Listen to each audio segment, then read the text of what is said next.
Radio Tehran, শুরু হচ্ছে বিশ্ব সংবাদ। বাংলাদেশের সর্বশেষ গুরুত্বপূর্ণ আপডেট সংবাদে আপনাকে স্বাগত। শুরুতেই সংবাদ শিরোনাম, পরে বিস্তারিত। প্রথমেই জানাবো, সীমান্তে বিজিবির সঙ্গে ঢাল হয়ে দাঁড়ান নারীরাও। কুড়িগ্রামের সীমান্তের জনপদে জীবন মানেই অসম সাহসের লড়াই, আর কাঁটাতারের এপারে ভারতীয় নাগরিকদের ঠেলে পাঠাচ্ছে বিএসএফের সদস্যরা। ভারতের এই হিন্দুত্ববাদী বিএসএফ সদস্যদের মোকাবেলায় এবার বিজিবির পাশে ঢাল হয়ে দাঁড়িয়েছে সীমান্তের নারীরাও। এমন কিছু চিত্র ফুটে এসেছে। এ বিষয়ে খুবই গুরুত্বপূর্ণ সংবাদ জানাবো যে কিভাবে বিজিবির সদস্যদের আমাদের সীমান্তের নারীরাও সহযোগিতা করছে। সঙ্গেই থাকুন। এদিকে ফ্যামিলি কার্ড নিয়োগ পরীক্ষায় ছাত্রদলের দুই গ্রুপের মারামারি। পটুয়াখালীর বাউফলে ফ্যামিলি কার্ডের সুপারভাইজার পদে নিয়োগ পরীক্ষা চলাকালে ভিডিও ধারণের ঘটনাকে কেন্দ্র করে উপজেলা ছাত্রদলের সভাপতি আব্দুল্লাল ফাহাদ ও পৌর ছাত্রদলের সাবেক সদস্য সচিব সাদিকুজ্জামান রাকিবের মধ্যে মারামারির ঘটনা ঘটেছে। এবারে জানাবো, বঙ্গোপসাগরে লঘুচাপ আগামী 24 ঘন্টায় দেশ জুড়ে বাড়তে পারে বৃষ্টিপাত। উত্তর পশ্চিম বঙ্গোপসাগর ও তৎসংলগ্ন উপকূলীয় এলাকায় একটি লঘুচাপ সৃষ্টি হয়। দেশের বিভিন্ন অঞ্চলে বৃষ্টিপাতের প্রবণতা বাড়তে পারে বলে জানিয়েছে আবহাওয়া অধিদপ্তর। আগামী 24 ঘন্টায় 4 বিভাগের অধিকাংশ স্থানে এবং বাকি 4 বিভাগে অনেক জায়গায় বৃষ্টি বা বজ্রসহ বৃষ্টিপাত এর পাশাপাশি কোথাও কোথাও ভারী থেকে অতি ভারী বৃষ্টিপাতের আশঙ্কা করা হচ্ছে। এরপর জানাবো, গ্যাস সংকটে শিল্পে বিপর্যয়। ফ্যাসিস্ট শেখ হাসিনার আমলে দেশের জ্বালানি খাতকে অপরিকল্পিতভাবে আমদানি নির্ভর করে তোলার নীতির দীর্ঘমেয়াদী প্রভাব স্পষ্ট হয়ে উঠেছে শিল্প খাতে। বিদ্যুৎ খাতে রেন্টাল ও কুইক রেন্টাল কেন্দ্র এবং গ্যাস খাতে এলএনজি আমদানি কেন্দ্রিক নীতির ফলে দেশীয় জ্বালানি উন্নয়নের গতি স্লোথ হয়েছে, এমন অভিযোগ সংশ্লিষ্টদের। তাদের দাবি, এই নীতির ফলে এদিকে আমদানি ব্যয় বেড়েছে, অন্যদিকে জ্বালানি সরবরাহ অস্থিরতা তৈরি হয়ে শিল্প খাতে মারাত্মক ধসের সৃষ্টি হয়েছে।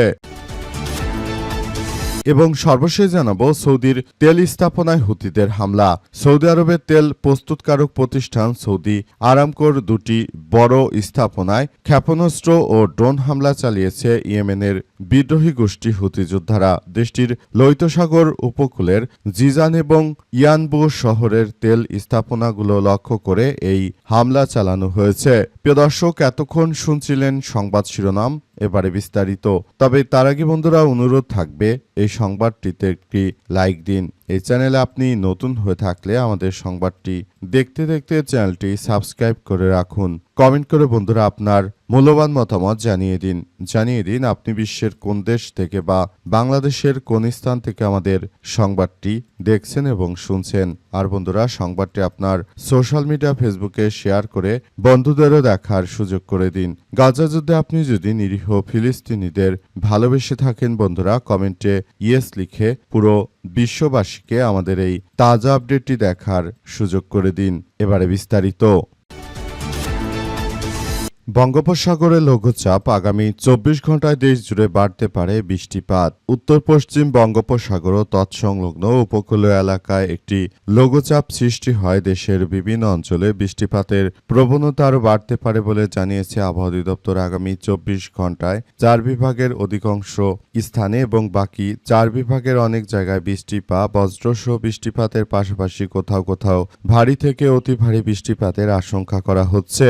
প্রকাশিত আবহাওয়া অধিদপ্তরের পূর্বাভাসে তথ্য জানানো হয়। আবহাওয়াবিদ মোহাম্মদ তরিকুল নেওয়াজ কবির স্বাক্ষরিত বিজ্ঞপ্তিতে বলা হয়েছে যে লঘুচাপটির কেন্দ্রস্থল বাংলাদেশের দক্ষিণাঞ্চল হয়ে আসাম পর্যন্ত বিস্তৃত মৌসুমী বায়ুর অক্ষের সঙ্গে সংযুক্ত রয়েছে। বর্তমানে বাংলাদেশের উপর মৌসুমী বায়ু মোটামুটি সক্রিয় এবং উত্তর বঙ্গোপসাগরে এটি প্রবল অবস্থায় রয়েছে। সন্ধ্যা 6টা থেকে পরবর্তী 24 ঘন্টার পূর্বাভাস অনুযায়ী খুলনা, বরিশাল, চট্টগ্রাম ও সিলেট বিভাগের অধিকাংশ এলাকা এবং ঢাকা, রাজশাহী, রংপুর ও ময়মনসিংহ বিভাগের অনেক স্থানে দমকা হাওয়াসহ হালকা থেকে মাঝারি ধরনের বৃষ্টি বা বজ্রসহ বৃষ্টির সম্ভাবনা রয়েছে। পাশাপাশি দেশের বিভিন্ন স্থানে মাঝারি থেকে অতি ভারী বর্ষণ হতে পারে বলে সেখানে উল্লেখ করা হয়েছে এবং বর্তমানে সব এলাকাগুলোতে সবাইকে আরও বেশি সতর্ক থাকার জন্য আহ্বান জানানো হয়েছে এবং বজ্র বৃষ্টিপাতের সময় সবাইকে খুব বেশি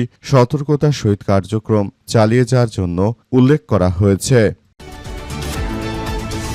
গ্যাসের সংকটে শিল্পে বিপর্যয়। ফ্যাসিস্ট শেখ হাসিনার আমলে দেশের জ্বালানি খাতকে অপরিকল্পিতভাবে আমদানি নির্ভর করে তোলার নীতি দীর্ঘমেয়াদী প্রভাব স্পষ্ট হয়ে উঠেছে শিল্প খাতে। বিদ্যুৎ খাতে রেন্টাল ও কুইক রেন্টাল কেন্দ্র এবং গ্যাস খাতে এলএনজি আমদানি কেন্দ্রিক নীতির ফলে দেশীয় জ্বালানি উন্নয়নের গতি স্লোথ হয়েছে এমন অভিযোগ সংশ্লিষ্টদের। তাদের দাবি, এই নীতির ফলে একদিকে আমদানি ব্যয় বেড়েছে, অন্যদিকে জ্বালানি সরবরাহে অস্থিরতা তৈরি হয়ে শিল্পে উৎপাদন মারাত্মকভাবে প্রভাব পড়েছে। অনুসন্ধানে জানা গেছে যে দেশের প্রায় 50% শিল্প কারখানা গত 5 বছর ধরে লোকসানের মধ্যে পরিচালিত হচ্ছে।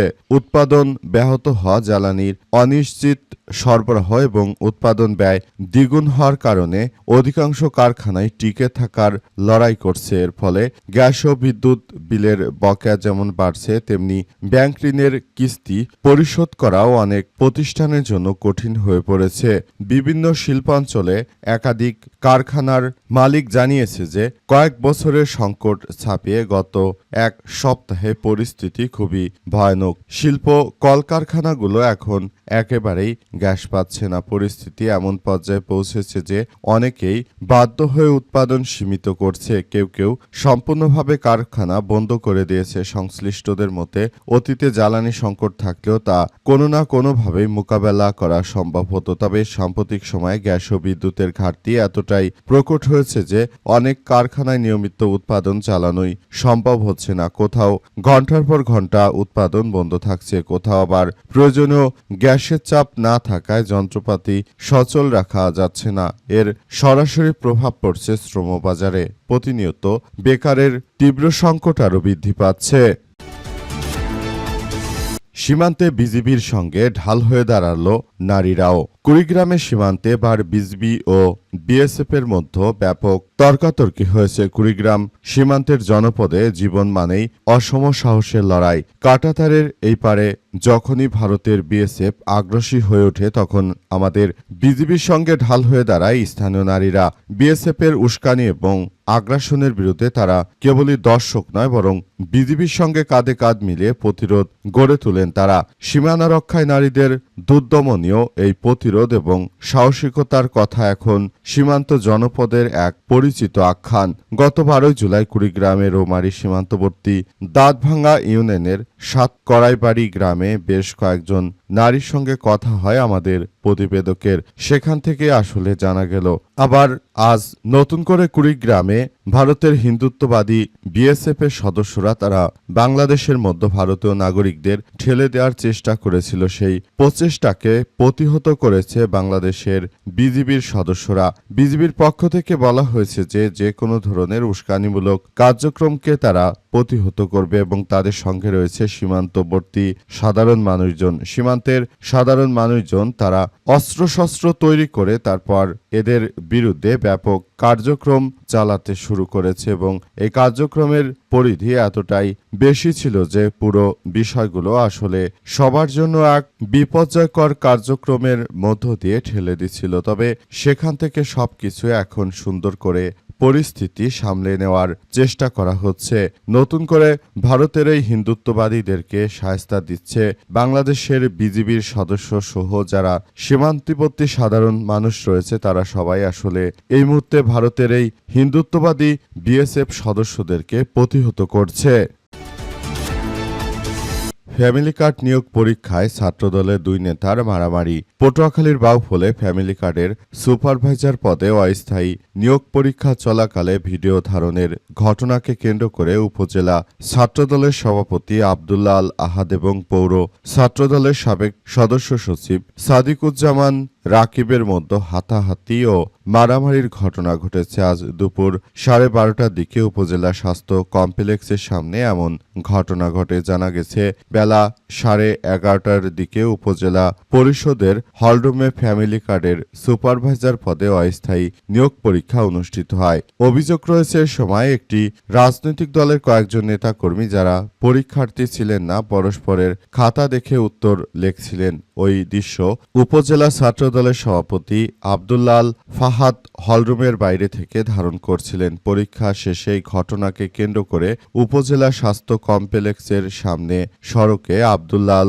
ফাহাদের সঙ্গে পৌর ছাত্রদলের সাবেক সদস্য সচিব সাদিকুজ্জামান রাকিবের কথা কাটাকাটি হয়। প্রত্যক্ষদর্শী কয়েকজন জানান যে দুই ছাত্রনেতার মধ্যে হাতাহাতির এক পর্যায়ে মারামারির ঘটনা ঘটে। একজন অপরজনকে কিল ঘুষি মারেন। ছাত্রদলের সভাপতি আব্দুল্লাল ফাহাদ জানিয়েছেন যে পরীক্ষার্থীদের সঙ্গে সৌজন্য সাক্ষাৎ করতে আমি এবং রায়ান আকাশ তালুকদার পরীক্ষার্থীদের হলে গিয়েছিলাম। তবে পরীক্ষা শুরু হওয়ার আগে আমরা হল ত্যাগ করি। বাইরে থেকে দেখতে পাই জামাতের কয়েকজন পরীক্ষার্থী একে অপরের খাতা দেখে উত্তর লিখছে। তখন আমি হলের বাইরে থেকে সেই দৃশ্য ভিডিও করি। এতে ক্ষিপ্ত হয়ে পরীক্ষা শেষে পৌর ছাত্রদলের সাবেক সদস্য সচিব সাদিকুজ্জামান রাকিব আমার উপর হামলা চালায়। এ সময় আমি আত্মরক্ষার চেষ্টা করেছি বলে জানান তিনি।